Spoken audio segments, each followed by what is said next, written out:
Um, um, Wait. I want to see myself nice and big.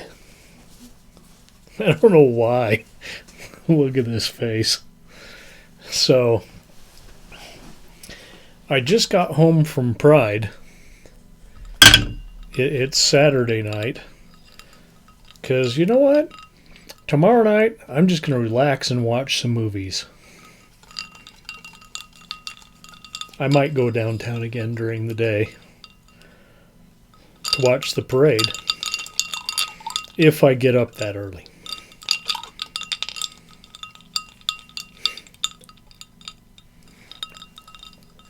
But yeah. Downtown at Pride with Serena Bigelow and her photographer friend Max.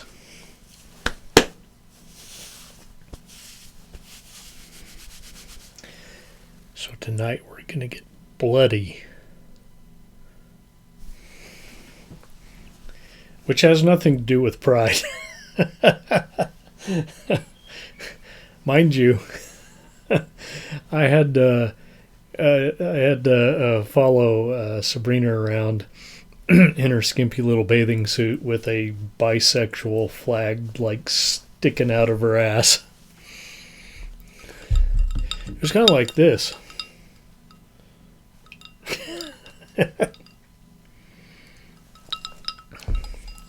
Y'all saw her last week. We talked to her on the show. Well, with my makeup. Okay, so we're going to get bloody tonight. No, we're not. We're going to the pit. Not the mosh pit, but the pit. And the first one's bloody. This looks like Italian. And I don't know what that says. I don't know if that translates directly. But the English title of this movie is The Bloody Pit of Horror. Sounds pretty impressive, doesn't it? Mickey Hargitay. I know y'all kids are familiar with, well, you millennials anyway, are familiar with. I hear Charlie up there. Hey, he's still here because it's Saturday. You're all familiar with his daughter from Law and Order. Walter Brandt, Louise Barrett, Rita Klein, Ralph Zucker, Alfred Rice, Moa Tai, Barbara Nelly, Femi Martin. Okay. Look at him there, Mickey.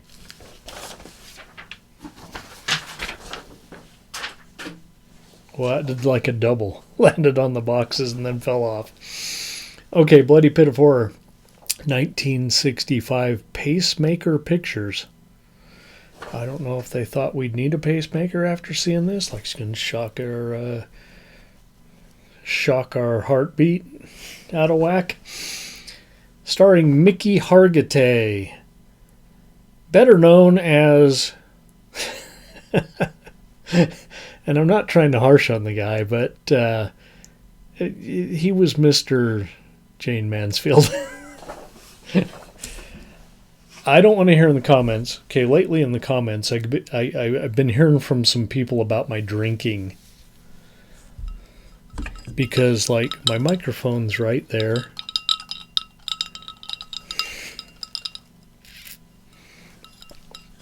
And I ramble a lot, even if I'm sober. In fact, I'm not even drunk yet because this is a tall drink, but it's mostly ginger ale. Mr. Jane Mansfield. Well, let's face it, if you're married to Jane Mansfield, you're Mr. Jane Mansfield. You're not going to be more famous than her. Okay? The Red Executioner, a superhero-looking villain in red tights, a hood, and a Zorro mask, interesting combo, is led to his own execution. He is locked in a fancy purple Iron Maiden. This movie's very colorful. which is sealed for good measure. Flash forward. We're right up in 1968, I think, modern times. And this corporate type, with his bevy of models and crew, show up to shoot at a long-abandoned castle. You know the story. Yeah, they are there to do a artsy fashion shoot.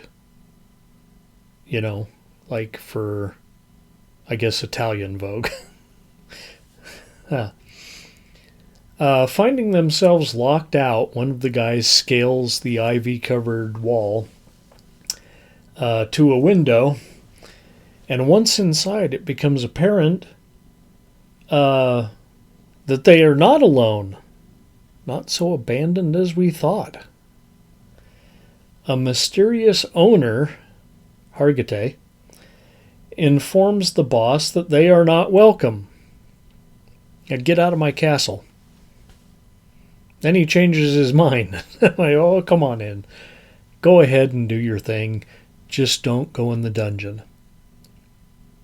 And you know what? Don't invite me to your fucking castle if you're not going to let me go to the dungeon.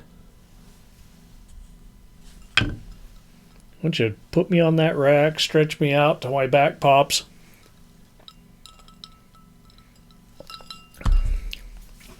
Maybe stick me in that stock and, I don't know, peg me or something.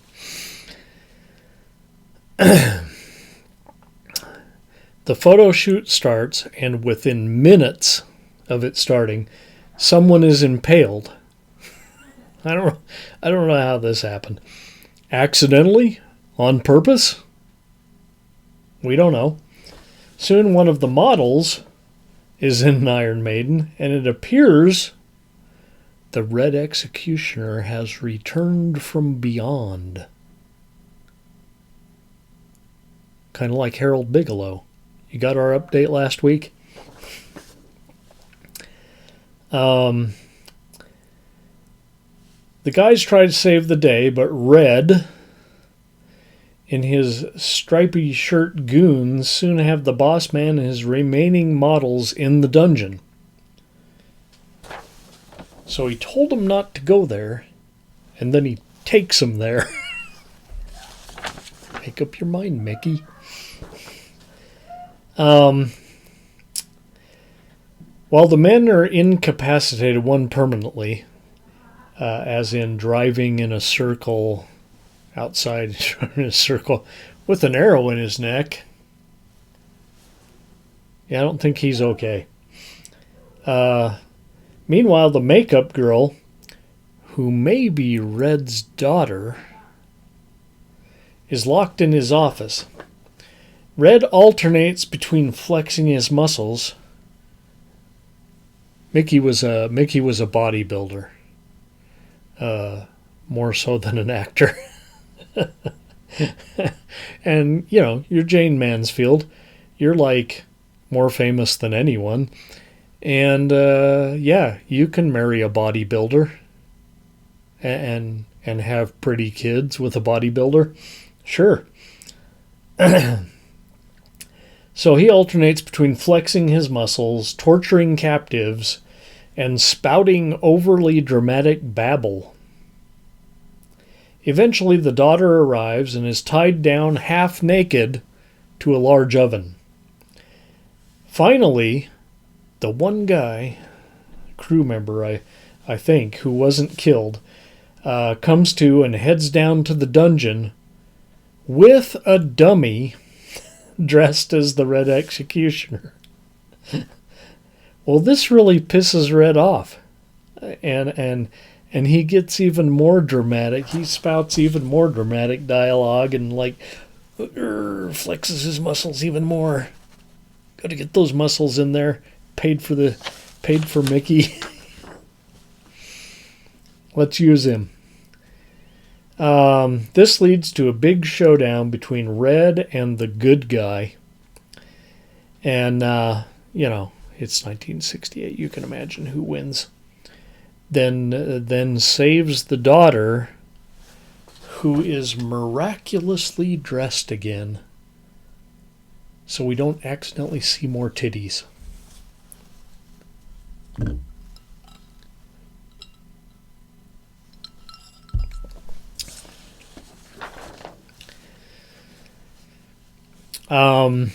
Okay, all in all, pretty mediocre. The story was good. I liked the story. The acting was terrible. With some good actors, this might have been something.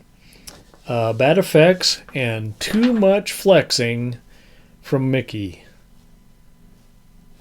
I don't know.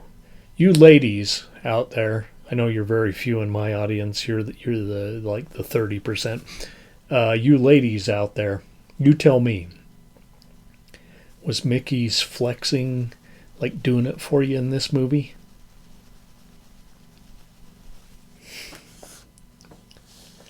The best part of this movie was that it was dubbed rather than subtitled.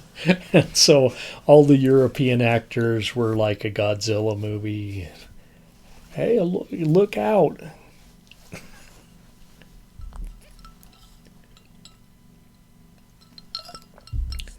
Let's see if we get balloons. Oh, I just gave away the score. 2. It's a 2-ring circus. Oh, and there are the balloons. I'm going to have to Google why this happens.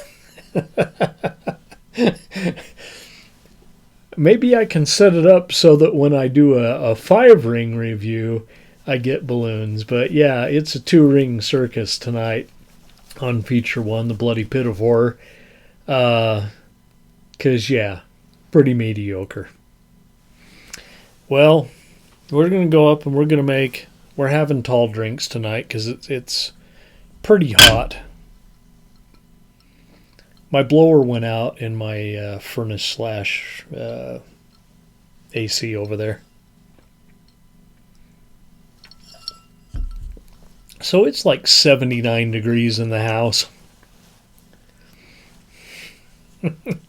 Anybody want to send me $13,000 to fix it? Wait, replace it?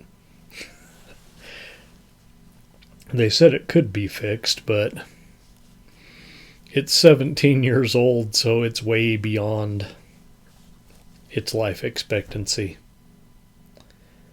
So let's all go to the lobby. Let's go upstairs. And I'm going to make something else. I've had a couple of these. Oh, and what are we drinking tonight? Bigfoot highball. Right then. Well, I suppose you could light me a spliff while you're at it then. But yeah, I'm gonna make something else. And we'll let you know. Let's all go to the lobby and make ourselves a drink. Let's all go to the lobby. Let's all go to the lobby. Let's all go to the lobby to get ourselves a treat. Delicious things to eat. The popcorn can't be beat. The sparkling drinks are just dandy. The chocolate bars and the candy. So let's all go to the lobby to get ourselves a treat.